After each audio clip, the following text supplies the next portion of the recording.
पुरंदर मधल्या अडचणीच्या शेतकऱ्याच्या संकट सोडवायचे. बापूंचं म्हणणं मी स्वतःसाठी खूप केले, मला अमर होण्यासाठी जगायचंय. बापू एकच सांगतो, वाढदिवसानिमित्त आमच्यासारखे सगळे कार्यकर्ते, मी आणि माझा भाऊ मनोज कुंजीर, आजचं वाढदिवस सगळं नियोजन मनोजचं आहे, मी फक्त शोपीस सारखा आलोय तुमच्या सगळ्यांचे. ते मनोज कुंजीर आमच्या दोघांचे एक म्हणणे, बापू आम्हाला भाऊ म्हणतात, कुणी काय टीका करतात, पण हे भाऊ हे राम लक्ष्मण भाऊ असतील. बापू तुमची विजयाची पालखी, स्वराज्याच्या राज्यविकासाची पालखी वाहण्यासाठी, पालखीचं भोई होण्याचं 100% आम्ही दोघांनी ठरवलंय. ही पालखी आम्ही पुरंदरचा राज्याभिषेक केल्याशिवाय थांबणार नाही आणि आमच्या बापूंचा परत राज्याभिषेक केल्याशिवाय थांबणार नाही. काही लोकांना वाटलं काही बाबा जिल्हा परिषद पंचायत समिती असा काय विषय का, 100% बापू सांगतो, छातीवर हात ठेवून सांगतो, मी कुठल्याही प्रकारचा इच्छुक नाही. मी इच्छुक आहे, मला कार्यकर्ता व्हायचंय, माझ्या नेत्याचं नाव राज्यामध्ये नेण्यासाठी, मला कार्यकर्ता व्हायचंय, माझ्या पुरंदरचं लोकांच्या जीवनाचं सोनं करणाऱ्या परिसराला राज्याच्या नेतृत्वामध्ये सामील करण्यासाठी, त्यासाठी मला कार्य करायचंय. कुठलीही माझी स्वार्थी 1%ही भावना नाही. सगळेजण तुम्ही आलात, मनापासून सगळ्यांचं मनापासून म्हणजे हृदयापासून स्वागत करतो. आजपर्यंत बापू आम्ही भाऊ कुठलीच राजकीय पार्श्वभूमी नाही, फक्त सामान्य लोकांसाठी काम करतो. सामान्य लोक आमचे दैवत आहे, तुम्ही चांगल्या शिकवणीप्रमाणे आम्ही काम करतो. असंच यापुढे काम करत राहू, तुमचे कार्यकर्ते म्हणून आम्ही असंच यापुढे लोकांना न्याय देत राहू. एवढंच बोलतो, 2 मिनिटात माझं भाषण संपवतो. सगळ्यांना वाढदिवसाबद्दल आल्याबद्दल, मला शुभेच्छा दिल्याबद्दल सगळ्यांचे धन्यवाद. जय हिंद, जय महाराष्ट्र. आपल्या गावचे माझे सहकारी आणि गावातलं एक हरवणारी व्यक्तिमत्व, एक तरुण ऍडव्होकेट नितीन कुंजीर यांच्या वाढदिवसानिमित्त एक निमित्त झालं की वाढदिवसानिमित्त आपण सगळेजण भेटायचं, त्यांना शुभेच्छा द्यायच्या आणि त्याच्याबरोबर आपल्या सर्वांशी संवाद करायचा असं मी ठरवलं. भाषण नाही.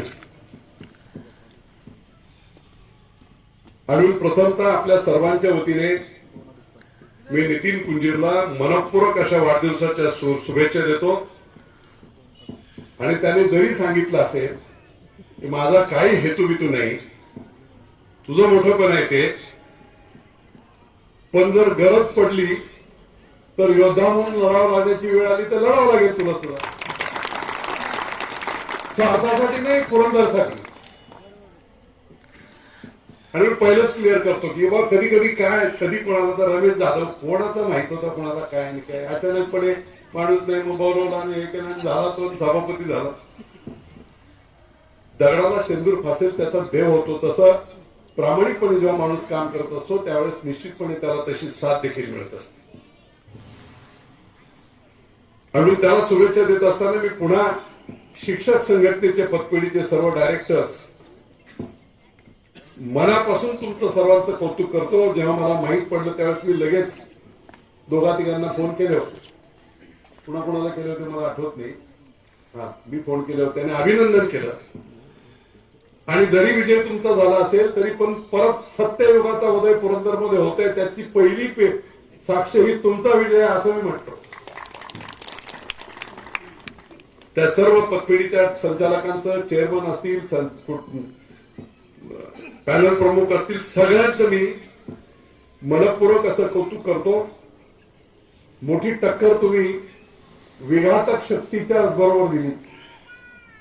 बाकीचे सगळे नसतील पण निदान कोणतरी लिडरशिप करत होतं ते विघातक आहे. ते सगळे विघातक नसतील, कदाचित पॅनल आहे दुसरा, शिक्षकच असतील, सगळे नसतील, पण कोणतरी ठूस देणारा कोण होता ना तो विघातक आहे हे 100% प्रूव्ह झालंय, पुरावा झालाय. आणि म्हणून या सगळ्यांचं कौतुक करतो. व्यासपीठावर उपस्थित सर्व सन्माननीय सदस्य, कारण आता सगळ्यांची नावं मी घेऊ शकतो, समोर बसलेली बरेच आहेत, त्याच्यात वेळ जाईल. आणि मग सन्माननीय व्यासपीठ आणि समोर बसलेल्या माझ्या सर्व बंधू भगिनींनो, तरुण सहकार्यांनो, यायला थोडासा लेट झाला त्याच्याबद्दल पहिल्यांदा दिलगिरी व्यक्त करतो. आणि लेट का झाला हे देखील सांग. कार्यक्रम छोटासा होता. आमचे गणेश तात्या जे आहेत होते, त्यांनी सांगितलं आम्ही हिंदवी कॉम्प्लेक्सचं उद्घाटन, कॉम्प्लेक्स. मी म्हटलं पुरंदरला आणि तिसरं कॉम्प्लेक्स काय, मुंबईत कॉम्प्लेक्स म्हणजे कमर्शियल कॉम्प्लेक्स म्हणजे 10-12 माळ्याचा टावर, त्याच्यामध्ये सगळं 2-3 लाख स्क्वेअर फीट जागा, एअर कंडिशन, 2-4 हजार कोटीची प्रॉपर्टी. पण मला उत्सुकता होती की नक्की काय, आणि म्हणून मी वेळ दिला तात्याला. माझा एकदम कट्टर कार्यकर्ता आहे, अतिशय प्रभावी आहे. त्या खेड्यात राहणारा माणूस सुद्धा इतका हुशार असू शकतो. मी आलो तर पाहिलं तर मला आनंद वाटला. त्याच्यामध्ये केस कर्तनालयापासून, इस्त्रीपासून, मोबाईल शॉपिंग, असं सगळं ज्या गावाला आवश्यक असणारे सगळे पत्र्याचं शहर आहे, पण त्याची भूमिका खूप महत्वाची आहे आणि आवश्यक असणार. आणि म्हणून ते जे सांगितलं तेच तुम्हाला मुद्दाम सांगतो. मी ते पाहिल्यानंतर सांगितलं सगळे शिक्षक वर्ग, गुरुजन वर्ग बरेच आहेत म्हणून तुम्हाला सांगतो, पण तुम्ही अनेकांना सांगू शकता. आकलन शक्ती तुम्हाला जास्त आहे, तुम्हाला लक्षात आहे. देशाच्या एकूण संपत्तीच्या 50% वाटा हा गुजरातच्या लोकांचा आहे. किती? एका राज्याचा 50% देशाचा. देशातले नव्हे परंतु एशिया खंडातले सगळ्यात टॉप 6 श्रीमंत माणसं कुठची ती गुजरात. अदानी, अंबानी, दमानिया. 150 कोटीवर राज्य करणारा माणूस कुठचा? गुजरात. 370 सारखं कलम कुणीच काढणं डेअरिंग केली नसती. या देशाला अविभक्त आणि एक देश एकच कायदा, एक देश एकच पंतप्रधान. नाही तर तुम्हाला माहित नाही, काश्मीरला स्वतंत्रता होती, त्यांचा पंतप्रधान वेगळा, त्यांची कॉन्स्टिट्यूशन वेगळी, सर्व वेगळं होतं. एक देश आणि 2 कारभार. ते बंद करण्याची ताकद त्या अमित शहामध्ये, ते सुद्धा गुजरात. पक्षाचं मी सांगत नाही, हे कर्तृत्व. एशिया खंडातली सगळ्यात मोठी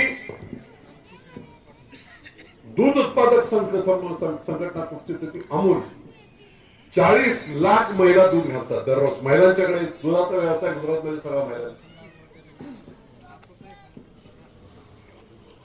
आणि म्हणून का गुजरात श्रीमंत आहे?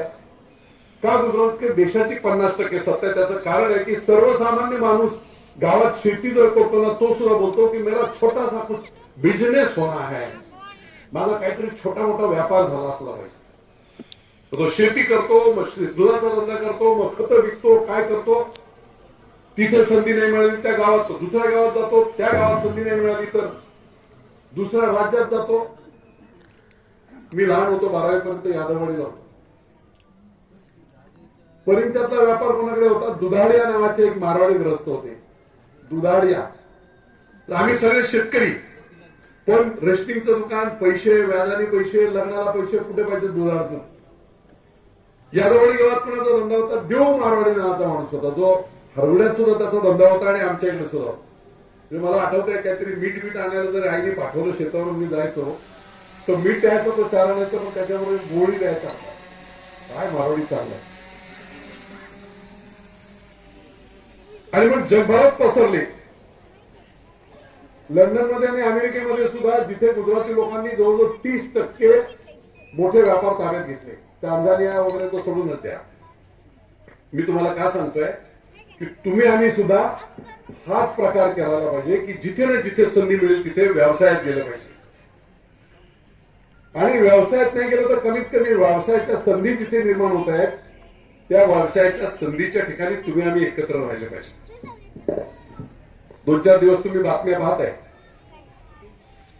हा वेळ जरी या बाबतीचा नसेल तरी शिक्षक आहे तिथे आणि बरेच लोक आहेत. तुमच्या डोळ्यात अंजन गेलं पाहिजे की नक्की काय चाललंय पुरंदरमध्ये, काय होत आहे, काय धोका आहे समोर, हे लक्षात आलं पाहिजे. म्हणून मी आपल्याला संवाद करतो. 2-3 दिवसापूर्वी आपण बातम्या पाहिल्या असतील. पहिल्या 15 दिवसापूर्वी बातम्या आल्या की पहिली जिथे विमानतळाची जागा होती तिथे 100% परवानग्या मिळाल्या होत्या, सर्व झालं होतं. कर्मधर्म साहेबांनी, पुन्हा सरकार आणि मुख्यमंत्री आणि मी जर त्याच्यामध्ये असतो सरकारमध्ये तर 4,500 कोटीची व्यवस्था करून ठेवलेली होती की जेणेकरून शेतकऱ्यांना स्वच्छ खरेदी, भूसंपादन नाही. जो रेट समृद्धी मार्गाला मुंबई ते नागपूरला दिला, जमिनीचे 5 पट पैसे, विहिरीचे पैसे, घडघडाचे पैसे, तालीचे पैसे, झाडांचे पैसे, घराचे पैसे, बंगल्याचे पैसे. बंगला बांधायला 30 लाख लागले. सरकारने पैसे किती दिले? 2.25 कोटी रुपये. तुम्ही काल परवा हे पाहिलं असेल की नाशिक ते मुंबई रेल्वे लाईन होते. रेल्वे लाईन काय रस्त्याच्या बाजूने जात नाही. रस्त्याच्या बाजूला असेल 10 लाख रुपये गुंठा, पण रेल्वे लाईन ग्रीन फील्ड मध्ये जिथलं पूर्ण शेतातून जाते. तिथल्या एका शेतकऱ्याला 36 गुंठ्याचे पैसे किती मिळाले? 1,76,00,000. आपण बातम्या वाचल्या. 2013चा जो कायदा आहे त्यानुसार प्रचंड पैसे मिळणार होते. 4,500 कोटी एकत्र ठेवून हा भाव ज्याला पाहिजे त्यांनी यावं द्यावं. आणि आरटीजीएस ते सरकार पैसे तुमच्या बँकेत ना दलाली ना दलाल ना कोण. आम्ही ठरवलं होतं पण दुर्दैव झालं, सरकार बदललं, मी पडलो आणि मग सांगितलं गेलं हे नाही इथे नाही तर इथे करा. फक्त एका जिल्हा परिषद गटाच्या जिंकण्यासाठी आणि विधानसभा जिंकण्यासाठी लोकांना फसवण्याचं महापाप त्यांनी केलं आणि विमानतळाच्या बाधित शेतकऱ्यांना भडकवलं. हेच गुजरातमध्ये असतं किंवा कोल्हापूरला असतं तर काय झालं असतं? सगळ्या पार्टीचे आमदार खासदार जे कोणी असतील सगळे पंचायत सगळे एकत्र झाले असते. आम्हाला विमानतळ पाहिजे, शेतकऱ्यांकडे आम्ही जाऊ, त्यांना समजावू जास्तीत जास्त पैसे कसे मिळतील, जास्तीत जास्त पुनर्वसन कसं होईल, त्यांच्या मुलांना नोकऱ्या कशा मिळतील, त्यांना काय काय फायदे होतील हे सगळं समजावून जिथे सरकारने DGCA director of civil aviation, तुम्हाला कोणाला वाटणार नाही गुरुजन वर्गात तिथे फक्त सर्वे करण्यासाठी महाराष्ट्र शासनाने डॉश नावाच्या जर्मन कंपनीला 57 कोटी रुपये दिलेत. एवढा अवघड सर्वे आहे. आणि तो अवघड सर्वे कुठे दुसरी विमानं, लष्कराची विमानं, सिव्हिल एव्हिएशनची विमानं याचा कुठे क्लॅश होऊ नये याचा सगळा अभ्यास करून त्यांनी ठरवलेली जागा होती. मी नाही सांगितली कुणी, योग्य जागा होती त्यांनी ठरवलेली होती. सगळं फायनल झालं. 2 विमानतळामधलं अंतर 120 किलोमीटर हवाई अंतर असावं लागते. हा जागतिक नियम आहे. किती? 120 किलोमीटर. मुंबई विमानतळाच्या बाजूला वाशीला आंतरराष्ट्रीय विमानतळ होतोय आणि वाशीचं विमानतळ आणि पुरंदरच्या विमानतळामध्ये अंतर किती आलं? 105 किलोमीटर. कायद्यानुसार होत नव्हतं. कायद्यानुसार होत नाही, परंतु जर ती आवश्यकता असेल जनतेची तर त्याच्यासाठी प्रावधान आहे. त्याला म्हणतात उच्च पायाभूत समिती. कोण आहे त्या समितीमध्ये? त्या समितीचे अध्यक्ष पंतप्रधान आहेत. त्या समितीमध्ये डिफेन्स मिनिस्टर आहेत, संरक्षण मंत्री. त्या मिनिस्ट्रीमध्ये गृहमंत्री आहे. त्या मिनिस्ट्रीमध्ये इंटरनॅशनल अथॉरिटी आहे, त्यांचा एक सभासद आहे, अमेरिका वगैरे सगळ्या लोक. त्या पायाभूत समितीच्या समोर जाऊन मी, मुख्यमंत्री, आम्ही सगळ्यांनी, विशेष म्हणजे कोणाला एक पत्ता लागून दिला नव्हता. अगदी आदरणीय पवार साहेबांना सुद्धा कल्पना नव्हती की बापू काय करतोय. पायाभूत समितीच्या समोर जाऊन आम्ही त्याची मान्यता घेतली. ती देखील मान्यता झाली. मान्यता झाल्यानंतर आता ते डिक्लेअर करायचं होतं. मला वाटतं माधुशेठ तुम्ही होता की नाही मला माहित नाही. रात्री 1 वाजता मुख्यमंत्र्यांची माझी बैठक होती फायनल वर्षा बंगल्यावर. मी 8 वाजता नवी मुंबईत आलो आणि मी काहीतरी महत्वाची एक गोष्ट बोलणार आहे म्हणून सगळे मुंबईतले व्यापारी हे गावाकडे त्यांचं वजन असते म्हणून त्या सगळ्यांना बोलवलं होतं. दशरथ शिंगाडे पासून सगळे होते, जवळजवळ 200-300 लोक होते. एका हॉटेलमध्ये जेवणाची व्यवस्था केली होती आणि तिथे मी त्यांना सांगितलं की उद्या 4 वाजता इथून आता मी निघणार आहे. 1 वाजता मुख्यमंत्र्यांशी बैठक आहे आणि पुरंदरला आंतरराष्ट्रीय विमानतळ जाहीर होणार आहे. आतापर्यंत सगळं घुमीत तुला मर्चंट क्लब मध्ये. किती वाजता? 8 वाजता मी गेलो. तुम्ही सगळ्यांनी साथ दिली पाहिजे, गावागावच्या लोकांना सांभाळलं पाहिजे. कुठेतरी जमीन ज्याच्या जाणार ते भडकणार काय होणार त्यांना नीट समजावलं पाहिजे. राजकीय दृष्ट्या भडकवणारे नालायक लोक सुद्धा असतील तर तिथे आपल्याला कमी नाही पडता आलं पाहिजे. मी सगळ्यांना संपवलं, बोललो, जेवण केलं. मुख्यमंत्र्यांच्या कार्यालयात वर्षाला गेलो. रात्री 1 ते 2:30 पर्यंत मीटिंग झाली. 2:30 नंतर सगळं झालं. उद्या डिक्लेअर करायचं 4 वाजता. मी तिथून निघालो आणि ब्रिज कँडी हॉस्पिटल पर्यंत म्हणजे साधारणतः 5 किलोमीटर आलो असेल आणि माझ्या लक्षात आलं की विमानतळ आंतरराष्ट्रीय डिक्लेअर होते पण त्याचं नाव सुद्धा आता डिक्लेअर नाही केलं तर त्या नावावरून गोंधळ होऊन कदाचित अडचण होईल. आणि म्हणून मी परत गेलो, मुख्यमंत्र्यांना फोन केला. ते म्हणे बापू म्हणे अजून जागाच आहे, या तुम्ही. आणि मी त्यांना सांगितलं की उद्या डिक्लेअर करताना आंतरराष्ट्रीय विमानतळाचं नाव छत्रपती संभाजीराजे महाराज आंतरराष्ट्रीय विमानतळ पुरंदर असं जाहीर करा. आणि तसं त्यांनी ते जाहीर केलं. ज्या दिवशी जाहीर केलं त्याच्या दुसऱ्या दिवशी सकाळी मला 6:30 पावणे 7ला भर सभेत पवार साहेबांच्या समोर मी सांगितलं. आता विजय करते होते तिथेही मी सांगितलं. सकाळी 6:45ला मला पवार साहेबांचा फोन आला. म्हणजे विजय अभिनंदन तुझं, अचाट काम, आणि मलाही पत्ता लागू दिला नाही. मी अभिनंदन करतो.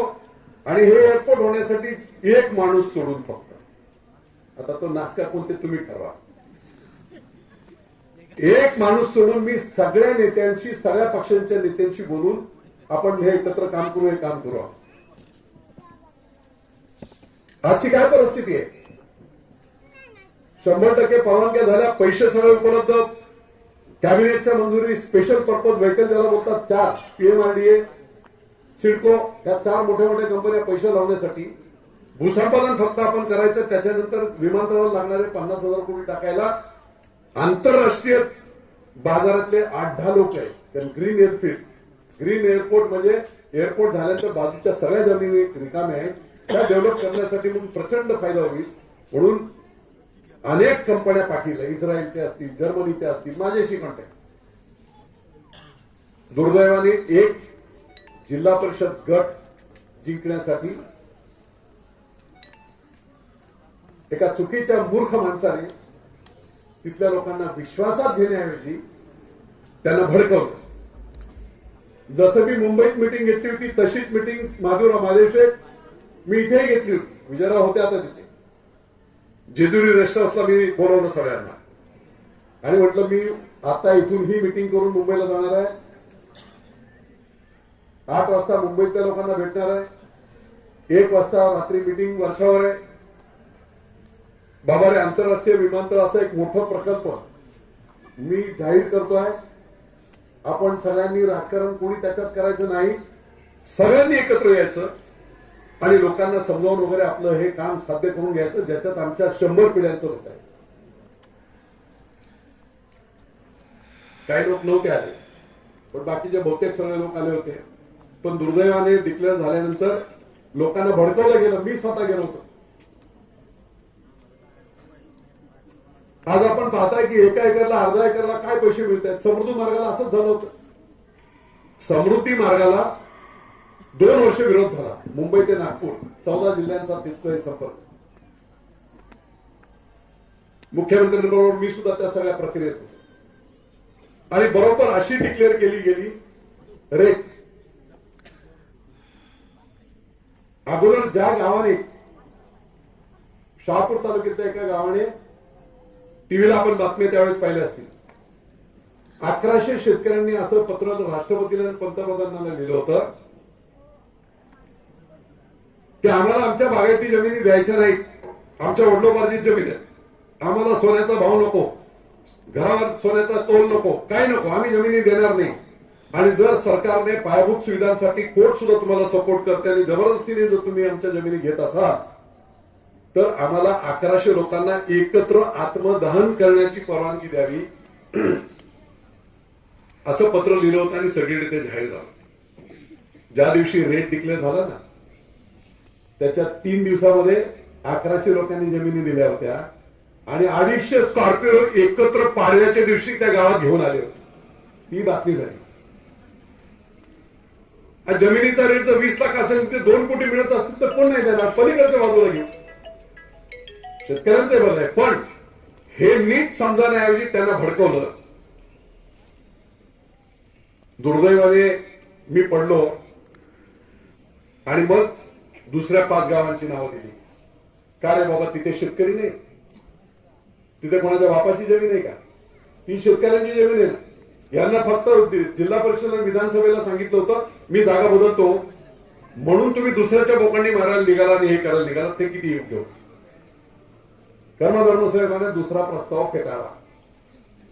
आजची परिस्थिती अशी आहे की राज्य शासनाने एक मंजूर झालेला प्रस्ताव लोकांचा विरोध आहे असं दाखवलं आणि दुसरा प्रस्ताव सादर केला. आता तो फेटाळला आहे. मग तो पहिला प्रस्ताव जिवंत आहे की मेला हे मला देखील नाही. जर दुसरा प्रस्ताव राज्य शासनाने केंद्र शासनाला दिलाय याचा अर्थ पहिला प्रस्ताव मूर्त झालाय असाच होतो. आणि जर तसं असेल तर दुसरा प्रस्ताव रद्द झाला आणि आता खेडमधले लोक सगळ्या पार्टीचे लोक एकत्र झाले. ज्या आढारावांनी विमानतळाला विरोध केला त्या आढाराव माझे मित्र माझ्या भावासारखे आहेत, परंतु ते पडले त्याचं एकमेव कारण विमानतळाला त्यांनी केलेला विरोध आणि त्याच्या विरुद्ध राष्ट्रवादीने केलेला प्रचार. आणि त्यातला सगळ्यात मोठा प्रचार माझ्याच वाक्याने एका झाला. मला वाटतं पिंपरीला की कुठे मी आलो होतो आणि जेव्हा विमानतळ पुरंदरला गेला असं जाहीर झालं त्यावेळेस आढाराव हे करायला पुरंदरची जागा योग्य नाही, हे नाही ते नाही, मुख्यमंत्र्यांनी घेतलेला निर्णय विजय शिवतरेंचे हट्ट चुकीचा आहे चुकीचा आहे, अनेक बातम्या आल्या. पत्रकारांनी लावून धरलं होतं. शिवसेनेच्या 2 नेत्यांमधली जुगानबंदी, एक खासदार एक आमदार. आणि दररोज 2-3 महिने ते होत असताना तर माझा स्वभाव सुद्धा जरा उकडूच आहे. काय करणार, ते रक्त आहे तसे. 2-3 महिने सांभाळून झाल्यानंतर मी पिंपरीच्या याच्यात सकाळी बातमी आली होती, एवढी मोठी बातमी होती. मुख्यमंत्र्यांवर माझ्यावर टीका केलेली होती आढावांनी आणि म्हणून मी त्या भाषणात त्या गावात बोललो. इतिहास आणि भविष्य प्रूव्ह करेल असं की आढावांनी विमानतळाला केलेला विरोध हा त्यांच्या आयुष्यातील सगळ्यात मोठी राजकीय घोडचूक होईल. किती विजय शिवतारे. ती बातमी दुसऱ्या दिवशी आली आणि वळसे पाटलापासून सगळ्या राष्ट्रवादीने ती बातमी त्यांच्या आयटी सेलला दिलेली अख्ख्या महाराष्ट्रात पसरवली. आढावा गेले. आज परिस्थिती काय? आज आढावा बोलतात आलं पाहिजे विमानतळ, मोहिते बोलतात आलं पाहिजे विमानतळ, लांडगे बोलतात आलं पाहिजे विमानतळ, कोल्हे बोलतात आलं पाहिजे विमानतळ. तिथे आता काय करताय, त्या बाबा कल्याणीचं तिकडे 15,000 एकरवर प्रायव्हेट एसीजेड आहे. त्या एसीजेड मधली 800 हेक्टर जमीन त्यांनी राज्य सरकारला सांगितलं आम्ही देतो तुम्हाला, काय जो असेल तो रेट तुम्ही द्यायचा तो द्या. आता 5 पट खरेदीमध्ये जो जमिनीचा रेट आहे त्याच्या 5 पट त्यांना मिळणारच आहे. लाल हजारो कोटी मिळतील. आणि त्याचबरोबर आणखी एक महत्वाचं काम, जेव्हा खेडला विमानतळ डिक्लेअर झालं होतं त्यावेळी अख्ख्या देशातल्या टगे कंपनीने जमिनी खेडच्या आजूबाजूला घेतल्या. 2-3 लाख एकर जमिनी सगळ्या घेतलेल्या. त्या काळात पाळाला 2 लाख 3 लाख 5 लाख अशा जमिनी लोकांनी घेतल्या. लाखो एकर जमिनी घेतल्या. आता विमानतळ जसजसं पुढे येणार तिथे डिक्लेअर होतं त्यावेळेस त्या 5 लाखावरून जमीन गेली 50 लाखापर्यंत. अरे गव्हर्नमेंटचे 1 कोटी मिळतील. 50 लाख रुपये एकरने सुद्धा लोकांनी घेतली जमीन. आणि विमानतळ पुरंदरला डिक्लेअर झाल्यावर परत 3 लाखावर आले. ते सगळे इन्व्हेस्टर आहेत ना, त्यांना माहिती आहे विमानतळ परत खेळला आलं तर परत आपण 1 कोटी रुपये एकर होणार आहोत. तेही काय कॉन्ट्रीब्युशन करतील आणि पैशाने काय होऊ शकत नाही. म्हणून मला भीती आहे की जर हे विमानतळ खेडला परत गेलं पुढच्या 100 पिढ्यांचं वाटोळ झालं समजायचं. वाटोळ.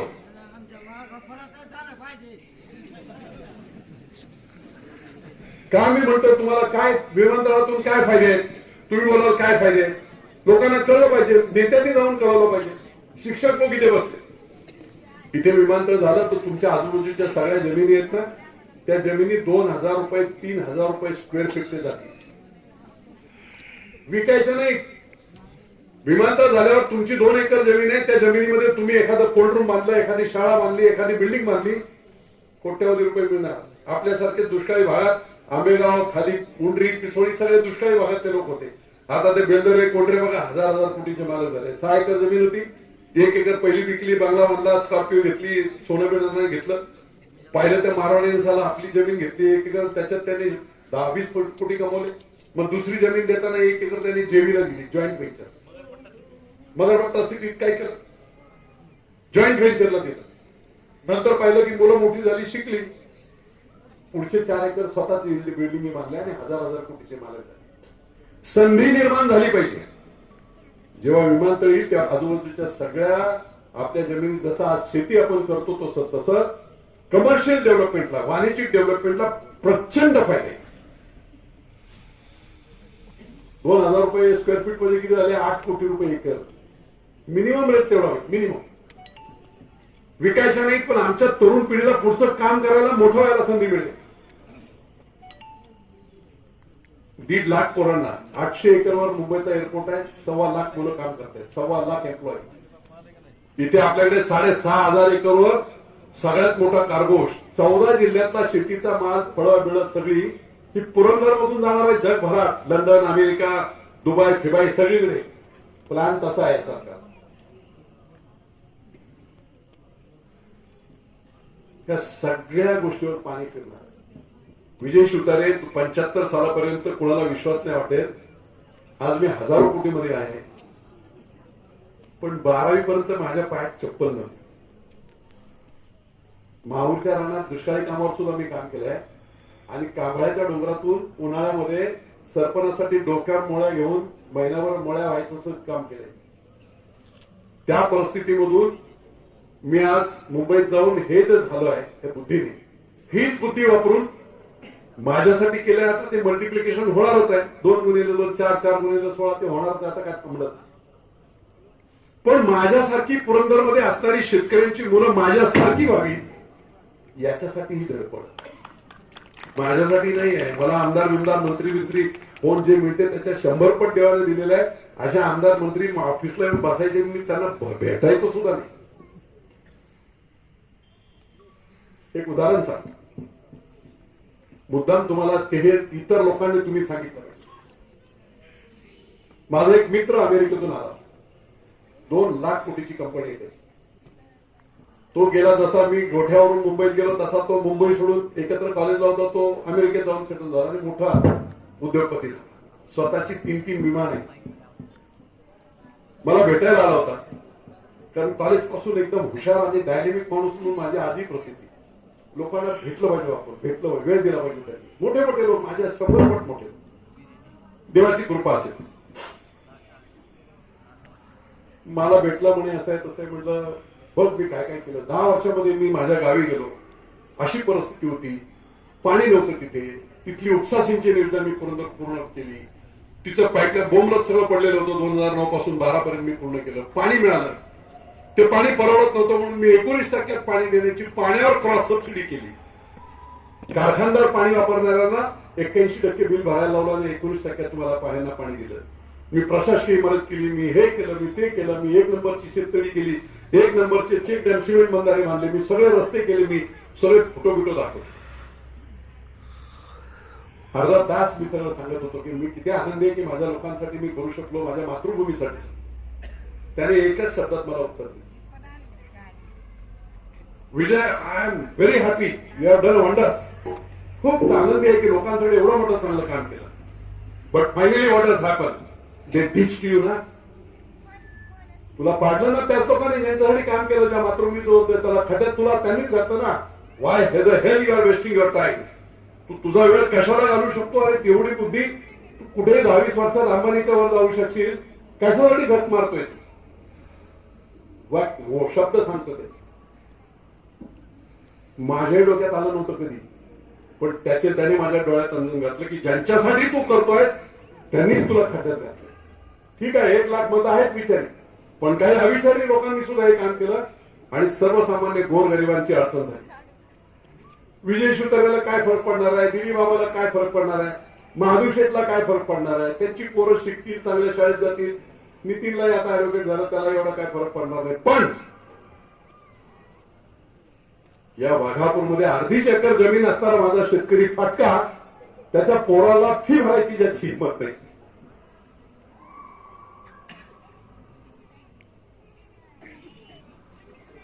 तो माणूस मोठा झाला. परंतु दारूसाठी, पैशांसाठी आपल्याच हाताने आपण जर हे पाप करत असू तर काळ माफ करणार नाही. मगाशी विजय कोणते होते म्हटलं, ज्यांनी हे केलं पाप आणि ज्यांनी सहकार्य केलं त्या सगळ्यांना जर विमानतळ गेलं तर जन्मभर ही जनता माफ करणार नाही. काळ तुम्हाला माफ करणार नाही. तुम्हाला त्याचे भोग द्यावे लागतील. आज भोगतायत ना लोक. 10 वर्ष मी होतो, मला आज सकाळी फोन आला होता की मीटिंग मध्ये होतो. सकाळी 11 वाजता 4 वाजेपर्यंत मुंबईत होतो. राजुरीतून फोन आला आणि एक शेतकरी सांगत होता 15 दिवस झाले लपंडाव चाललाय बोलतो विजेचा. जसं ती झिमझिम लाईट असते ना, आली गेली दिवाळीत लावतो, तसं झालंय आमचं. काय करायचं म्हटलं, काय करू रे आता बाबा. मी काय आता आमदार नाही. 10 वर्ष मी असताना तुम्हाला त्रास झाला होता का? तुम्हाला कोणाची लाईट कट झाली होती का? मग आता मी काय करू? लोकांनी घेतलेला निर्णय, मी पडलोय, मी आता काय करू शकतो? मुद्दाम बोलतो. नाही बाप्पू, आम्ही कुणाकडे जायचं? ती 1 लाख मतं जी आहेत ना, त्यातलं आम्ही आहोत. आमची काळजी कोण करणार? म्हटलं तुम्ही एकच काम करा, जे तुम्हालाही सांगतो सगळ्या शिक्षकांना. काय होते आज? डिप्याच्या डिप्या गावागावच्या काढल्या, सगळ्या गाव, बहुतेक सगळी गाव. 5-5 दिवस पिण्याचं पाणी देखील नाही. मग लोकांचा रोष कुठे? अरे म्हटलं आमदारांना बोला ना. 10 वर्ष जेव्हा असताना काही त्रास झाला नाही, आता जे आमदार आहेत ज्यांची जबाबदारी आहे, पालकत्व आहे, त्यांना बोला तुम्ही. नाही बापू, त्यांना कोण बोलणार आहोत? लोक घाबरतात. म्हटलं नेत्यांना बोला, तर नेते म्हणतात आम्हालाच आता बरोबर त्यांनी काय कार्यक्रम केला आमचा, त्यांना काय करायचं? काही नेते असे बोलत नाही. मग काय करायचं? म्हटलं तुम्ही एकच काम करा. राजुरी गावामध्ये 1 लाख मतदान सकारात्मक करणारे लोक जे आहेत ते तुम्हाला माहिती आहे. ज्यांनी निगेटिव्ह मतदान, काँग्रेसला मतदान केलंय, ते मतदार आहेत. त्यांना सांगा की बाबा 10 वर्ष बापू असताना आम्ही जरी शिवसेनेचे लोक होतो, आमच्या बरोबरीने काँग्रेसच्या लोकांना तेवढाच फायदा झाला. आता तुमचा आमदार आहे, तुमची जबाबदारी आहे, हे तुम्ही त्यांना सांगा, त्या मतदारांना सांगा. कशासाठी सांगा? तो मतदार जाऊन काय त्याला बोलणार नाही, काहीच होणार नाही. पण त्या मतदाराला जागृती झाली ना, की मी जे चुकीचं काम केलं, मी चुकीचं मत टाकलं, त्याने माझ्या तालुक्यातल्या गोरगरीब लोकांचा वाटोळा झाला, ही अपराधी भावना त्याच्यात निर्माण होत्या. आयुष्यामध्ये सगळ्यात मोठी शिक्षा कुठची? ती फाशीशी अशी बोलली जाते, पण नाही, त्याच्यापेक्षाही एक मोठी शिक्षा आहे. फाशी दिली, माणूस मरतो, संपतो. पण अपराधीपणाची भावना एका माणसाला जिवंत असताना झाली की दररोज त्याला शिक्षा असते, की मी हे चूक केलं, माझ्यामुळे हे नुकसान झालं. ही अपराधीपणाची भावना त्या मतदाराला जाणवली तर परत तो पुढची चूक करणार नाही आणि लोकांच्या हिताचं काम करेल. आणि म्हणून मित्र, मी आज हे सांगितलं, ज्या ज्या गावचे लोक आहेत, अख्ख्या तालुक्यातल्या सगळ्या ग्रामपंचायत ते ठराव करायचे, आम्हाला पुरंदरलाच विमानतळ पाहिजे. मी पवार साहेबांना पत्र दिलंय, त्याची सुद्धा चर्चा झाली. तुम्ही फक्त राजकीय दृष्ट्या विरोध आहे असं म्हणून विमानतळ हलवताय, ते करू नका. तुम्ही भूसंपादन नव्हे, स्वेच्छा खरेदीसाठी शेतकऱ्यांना रेट डिक्लेअर करा. पारगावचा विरोध आहे तर पारगाव वगळून करा, थोडं कमी झालं तरी हरकत नाही. पण ज्यांना द्यायचे त्यांना रेट डिक्लेअर होऊ द्या. 50% लोक बाहेरचे आहेत, 10% सरकारी जमीन आहेत, 35-30% जमीन पारगावच्या शेतकऱ्यांची आहे, त्यातली 15% बागायती, बाकीची राहत आहे. रेट डिक्लेअर करा ना. रेट डिक्लेअर करून 6 महिन्याचा वेळ द्या. पवार साहेबांना मी सांगितलं, निवड राजकारण म्हणून नको, रेट डिक्लेअर करा. आणि 6 महिन्याचं शेतकरी कोणी आले नाही, दिली नाही, तर तुम्हाला जिकडे फिरायचं तिकडे विमानतळ घेऊन जा. पण राजकारण करून माझ्या पुढच्या भविष्याचं, माझ्या लोकांच्या तोंडचं पाणी कोणी पडू नका. आणि म्हणून सगळ्यांनी गावागावात ते ठराव करा. आमच्या पुढच्या पिढ्या घडवण्यासाठी आम्हाला विमानतळ इथे हवंय. आम्ही सगळे एकमेकाला, तुमचे नातेवाईक असतील, कोण असतील, समजावून हा प्रोजेक्ट इथेच झाला पाहिजे असे ठराव पास करा. आणि पवार साहेबांना द्या. मी पवार साहेबांना सांगणार आहे की बाबा तुम्ही पालकत्व स्वीकारलंय, राज्याचं पालकत्व तुमच्याकडे, पुणे जिल्ह्याचं आहे, आमचंही तुमच्याकडे 50 वर्ष पालकत्व, 50 वर्ष आम्ही तुम्हाला मत. हा प्रकल्प झाला पाहिजे म्हणून तुम्ही पुढाकार घ्या. मुख्यमंत्र्यांना बोलवा, सगळ्या पार्टीचे, आम्ही छोटे छोटे जे काही सगळे लोक असतील ते सगळ्यांना बोलवा. आणि विमानतळ होण्यासाठी सकारात्मक दृष्ट्या शेतकऱ्यांना विश्वासात होऊन हा प्रकल्प कसा होईल याचं करा. मला माहित नाही, पहिला प्रकल्प रद्द झाला असेल आणि खालचे लोक जर पॉवरफुल ठरले आणि विमानतळ गेलं तर सगळ्यात मोठी हानी होईल. कदाचित मी तिथेही असं म्हटलं, माझी इच्छा आहे की बाबा विजय शिवतारे मोठा झाला तसा शेतकरी प्रत्येक कुटुंबातला पोरगा मोठा झाला पाहिजे. पण जर अशा प्रकारचा शाप देवाने जर दिलेला असेल की असंच राहा, तर मी तरी काय करू शकतो? तर तुमच्या हातातल्या गोष्टी तुम्ही जर करू शकत नसाल, दुर्बुद्धी होत असेल, तर काय करू शकतो मी माझ्यासाठी हे करत नाही. मला त्या फॉरेनरने सांगितलं, अरे तू उपोषण केलं, पाणी आणलं तू गुंजवणीचं, धरण पूर्ण केलं 16 वर्षात, 1300 कोटीची पाईपलाईन मंजूर केली. मी बोंबलत होतो इलेक्शनला, अरे बाबा या इलेक्शन पुरतं मी आवश्यक आहे, कारण फ्री सगळी कामं होणे, विमानतळ होणे हे गरजेचं आहे, पाणी येणं गरजेचं आहे, सगळं झालंय, ऑर्डर दिली आहे. लोकांनी माझं नाही ऐकलं, फसवलं गेलं. 1200 कोटीची योजना मी माझ्या स्वतःच्या पैशाने करतो. तुझी 200 कोटीची प्रॉपर्टी 1000 कोटी येणार कुठून? लोक बोलली. खाली सांगितलं मी टॅक्स तुमचा वाढलाय. शहरात गेली होती मी, अतिरिक्त आयुक्त माझा भाऊ आहे, मी दोघांनी रात्री जाऊन सांगितलं सगळा टॅक्स कमी करून देतो. इलेक्शन जिंकली, गोल धोकी, कोण सुद्धा बसलं. सगळ्या फसवणुका आणि लोक फसले.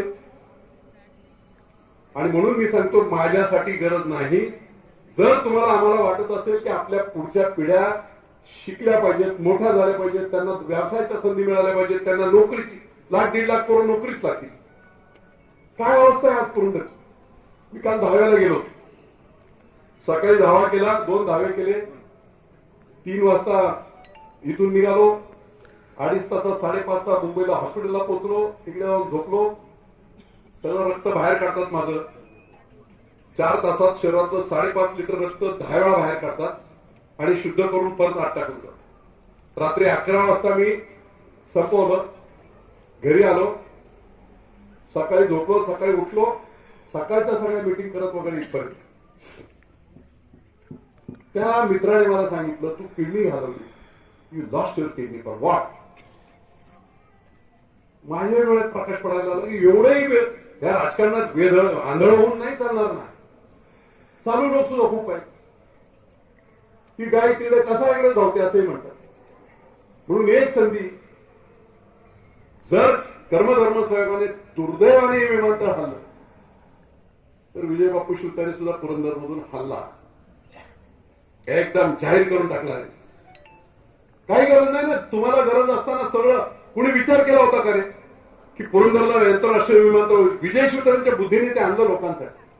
कुणाला माहित होतं गुंजवणीचं पाणी? याच वाघापूरच्या चौफुल्यावर अजितदादा पवारांनी, दादांनी पाणी मागितलं तर सांगितलं 1 लिटर तुम्हाला पाणी वीर धरणातून मिळणार नाही. हालाकी 9 TMC पाणी गुंजवणीचं 93 पासूनच आपलं त्या धरणात येत आहे आणि ते वापरतायत. कुणाला माहित होतं?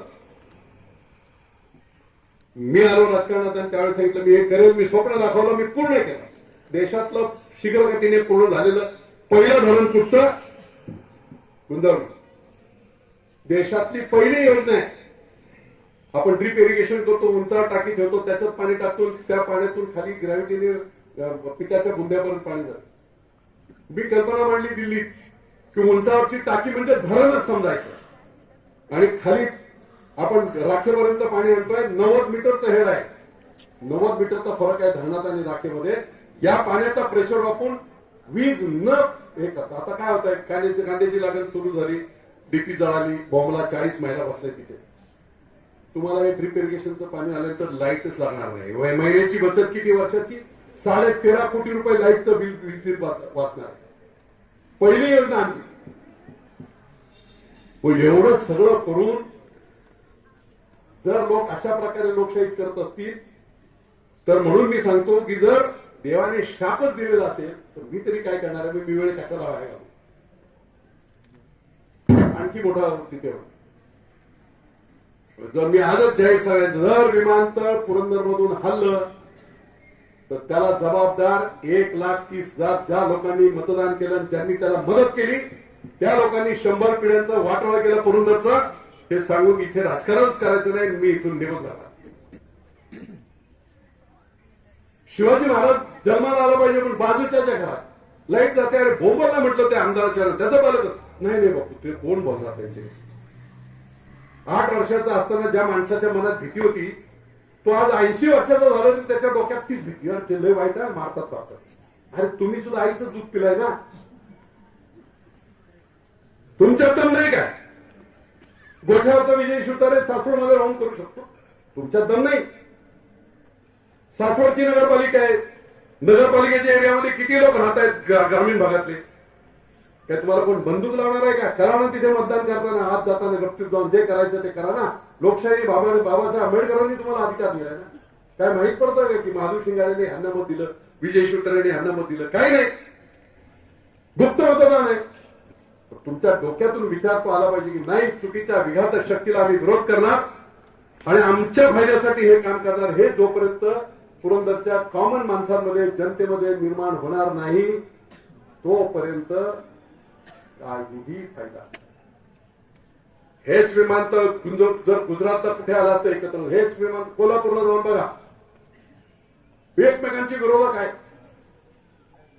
मुश्रीफ एका बाजूला, बंटी पाटील एका बाजूला, माणिक एका बाजूला, सगळे सांड आहेत मोठे मोठे. आपल्याकडे तर काय, पण गोकुळच्या दूध संघाची एखादी ऑर्डर किंवा गोकुळच्या भवितव्याचं काम असेल, सगळे एक. अमूलचा संघ, ते मला डॉक्टर कुरियन यांनी सांगितलं होतं, मुख्यमंत्री जरी सभेला आले अमूलच्या, ते खाली बसायचे. मुख्यमंत्री नाही, ते दूध देणारा एक सभासद आणि वर्गीय होते अध्यक्ष, ते बसायचे आणि बाकीचे दूध संघाचे लोक बसायचे. म्हणून देशातला सगळ्यात मोठा दूध संघ हा अमूल आहे. लाखो करोडोंची उलाढाल आलाय, सहकार्य आहे, लूट नाही. तुम्ही आम्ही हे कधी शिकणार? आणि म्हणून विशेषतः ज्या महिला आहेत त्यांना मी सांगतो, मी आज या पदापर्यंत आलो त्याचं एकमेव कारण, अशिक्षित माझी माता होती, परंतु खूप मोठी स्वप्न बघणारी होती आणि तिच्यामुळे मी इथपर्यंत पोहोचलो.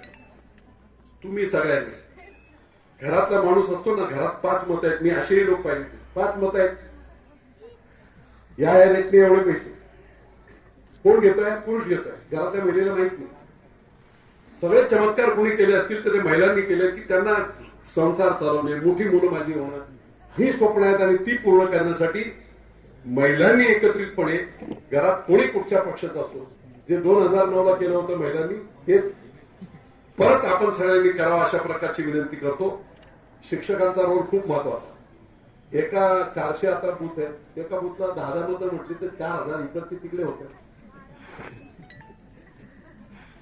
म्हणून तुम्हाला सगळ्यांना अगदी सत्कार वित्कार करताना म्हटलं, महत्वाचे लोक आहेत सगळे. 2009ला किंवा तुम्ही केली होती, मला माहिती, चांगल्या विचाराने केली. आणि आता तर चांगलं काय, वाईट काय, रात्र काय, दिवस काय, हे सगळं तुम्हाला माहित पडलंय. 10 वर्ष एका बाजूला, दुसरी 2 वर्ष एका बाजूला. कधी तुम्ही चकाचक रस्ते राज्यमार्ग वीरवरून तुम्ही सासवडवरून वीरला जा, कुठेही जा, सगळे सासवडवरून कापूरवाडा जा, हजारो कोटीची कामं केली. एका एका गावात 10, 15 कोटी ग्रामपंचायतला दिले. त्या राखेसारखं गाव 16.5 कोटी ग्रामपंचायतला दिले. त्या चांबळीत जा तुम्ही, 12-13 कोटी गटर, सिमेंट, रस्ते सगळं केलंय. तुम्ही वर घराच्या बाजूला की 38 कोटीचे पंतप्रधान सडक योजनेमधून सगळे रोड केले मी इंटरनल. म्हणजे वारवडी सारख्या गावात जिथे सायकल जात होती त्या वारवडीतून इकडे यायला त्या मंदिरापासून पूर्ण सगळा रस्ता, चतुर्मुख शिव मंदिर, जुना जेजुरी रस्ता, कोणाला माहित आहे, सगळं कुंचन झालं होतं, 5 फूट सुद्धा राहिला होता. झेंडेवाडीतून इकडे येणार तो रस्ता आपण हायवे सारखा केला. नवीन वाघापूर तिथे निर्माण झाल्या बघा, चौफुला झाला, तिथे लोकांना संधी मिळाली, रोड एवढा मोठा झाला हायवे सारखा, त्याच्यातून शेतकऱ्यांचे रेट वाढले, तो 7-12 काय काय हॉटेल वगैरे जोरात चालायला लागली. संधी मिळाली आपल्या पोरांना काम करायची. आणि म्हणून विकास जेव्हा होतो त्यावेळेस लोकांना संधी मिळतात आणि त्याच्यातून भरभराट होते.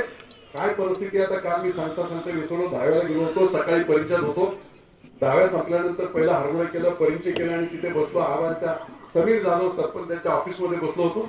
कशावरून तरी विषय निघाला, कोणीतरी बोलला बाबा की एक उस्मानाबादून पोरगी आली होती, ती पोरगी गेली पळून 4 दिवसात आणि सगळं दागिने बिगिने घेऊन गेली पळून.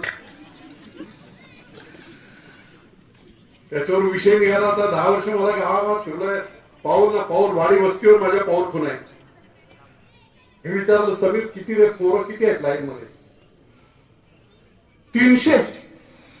परिचयाची लोकसंख्या 2-2.5 हजार, त्याच्यात 300 मुलं बिन लागण्याची. काम नाही, धाम नाही, शेतीत उत्पन्न नाही, नोकरी नाही, काही नाही, कोण पोरगी देणार आणि कोण पोरगी तयार होते? पोरगी आता पोरी जास्त शिकले, बीटेक झाली, इंजिनियर झाली, ती म्हणते काय बाबा मिठावाला मराठा नसला तरी चालेल, तो इंजिनियर आहे ना, काय ज्या जातीचा असेल तो टिप लिखते. आणि मग त्याने मला सांगितलं 300 बिल लागण्याचे आहेत. आणि बापू त्याच्या पुढे त्याने सांगितलं 60 बाद झाली. म्हटलं बाद झाले म्हणजे काय, मलाही नाही कळलं. बाद झाले म्हणजे 50 पर्यंत, आता काय लागलं. हसण्याची गोष्ट नाही, हे विमानतळ नाही आलं तर लय वाढणार असं. पिंपळ्यातल्या केस मला माहिती आहेत, पारगावमधल्या मला केस माहिती आहेत. लाख रुपयात एक तोळा दलाल तिकडून पोरगी आणायची, 4-5 दिवसात 15 दिवसांवर पोरगीची नोटीस, सगळं पाहिजे. हेच जर विमानतळ इथे आलं तर अख्ख्या महाराष्ट्रातून लोक तुमच्यापर्यंत येतील. आणि म्हणून तुम्ही तुमचं ठरवा. मी वाढदिवसाच्या निमित्ताने हे प्रवचन तिथे एवढ्यासाठीच केलं की बाबा रे, ते नाही झालं तर मला काय, मी बघतोय माझ्या डोळ्याने बघतोय की आपण चुकीच्या मार्गाने जातोय. इलेक्शनच्या काळात मी पाहत होतो, खरं काय किती लोकांना समजवायचं, किती ओढून ओढून सांगायचं. फसले. पुणे जिल्ह्यामध्ये शिवसेनेचा दुसरा मोठा नेता तयार होऊ नये म्हणून कधी काही लोकांना वाटलं असेल त्याची मते, भाजपचे लोक असतील, इतर पक्षाचे लोक असतील, पण तो नेता कुणाचा होता? तुमचा होता, पुरंदरचा होता. स्वराज्य आपलं होतं, घालवलं ना स्वराज्य. कोणाचं तरी ऐकून बाबा ह्या पक्षाचे असाचे ऑर्डर झालेले आहे आणि असा आदेश झालेला आहे, आणि मी माझ्या गावात 1 नंबरची होतं की माझ्या पाठीवर थापच पडणार आहे अजितदादाची. हे माझे काय वाईट नाही त्याचे, पण माझी लढाई तुमच्यासाठीच आहे ना, त्यांच्यासाठी. त्यांना वाटतं विमानतळ तिकडे व्हावं, काय चूक आहे त्याची? त्यांच्या लोकांचा भरभराट वाटते त्यांना, पण आम्हाला वाटलं पाहिजे ना आमची भरभराट झाली पाहिजे. आणि कोणतरी ते करत असेल तर त्याच्या पाठी तरी उभं राहिलं पाहिजे.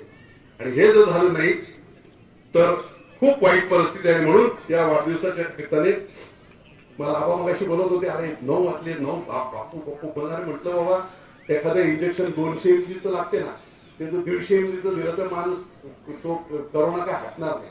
तो 250 mg दिलं की कोरोना जातो बरोबर. तसं ते पूर्ण कोरोना जायचं असेल ना तर तेवढं इंजेक्शन मारलं. 5-10 मिनिट बोलू द्या मला, जाऊ आपण तिकडे. आणि म्हणून सगळ्यांना भूक लागली असेल, थंडी लागते.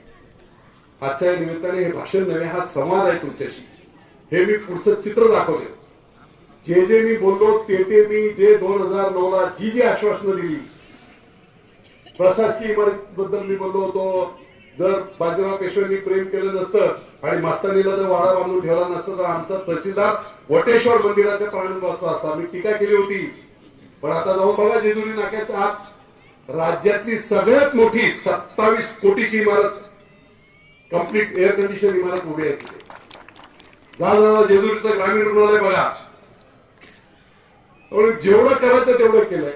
जे स्वप्न दाखवली ती पूर्णत्वास नेली, हट्ट करून नेली.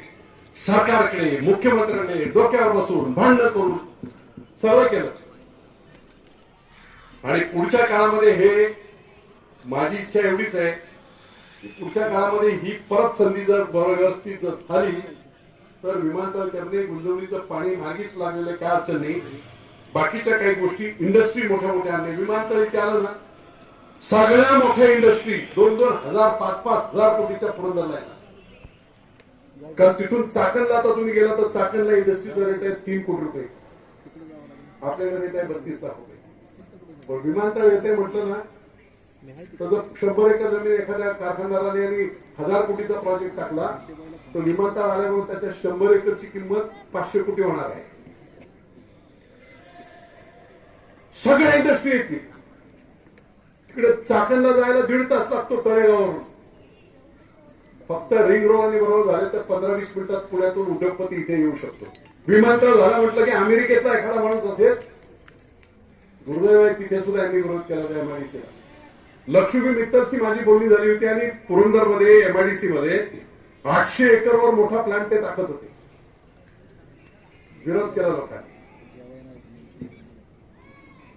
का की तो लक्ष्मी मित्तल जरी लंडन मध्ये असेल तर त्याला जेजुरीच्या प्लांटवर यायचं असेल, स्वतःच्या विमानाने पुरंदर विमानतळावर उतरला, 15 मिनिटात जेजुरीच्या कारखान्यात गेला.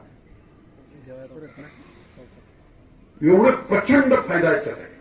आणि म्हणून तुम्ही सगळ्यांनी तो विचार करावा. एका माणसाने ज्याने ऐकलंय त्याने आणखी 10 लोकांना सांगावं, 10 लोकांनी आणखी 10 लोकांना सांगावं. पुरंदर जागृत व्हावा. आणि शिवाजी महाराज जन्माला यावेत पण भाजपूच्या घरात विजय शिवतारे तुम्ही आज सगळं तुम्हीच करा, आम्ही बरोबर झोपतो आणि तुम्ही काम करा. आता मी म्हटलं तिथे बाबा काय हरकत नाही, विजय शिवतारे तेवढाच पोहोचलेला आहे. किती खेळवाल्यांनी आपलं त्या विमानतळ इथेच करतात. काय करायची ती सगळी ताकद वापर, पण 1% नाही झाला. तर त्यासाठी विजय शिवतारेला साथ द्यायला काय केलं पाहिजे, अख्खा पुरंदर तालुका जागृत झाला पाहिजे, तरुण जागृत झाले पाहिजेत, महिला जागृत झाले पाहिजेत, ग्रामपंचायतचे ठराव दिले पाहिजेत, घाबरले पाहिजेत राजकीय नेते सुद्धा की हे नाही केलं तर आपल्याला येऊन सुद्धा देणार नाहीत लोक इथे. इतर पक्षाचे नेते सुद्धा घाबरले पाहिजेत की बाबा हे असं केलं आपण तर.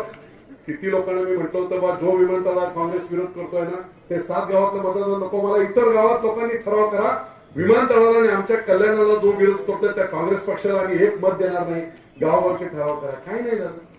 आणि म्हणून फक्त बापू आहे, बापू बोलला इथे होणार म्हणजे होणार, मग आपण झोपून राहू तर होणार नाही.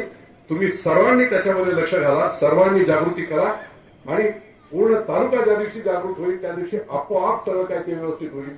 तेवढी साथ द्या, सगळं काय ते ठीक होईल.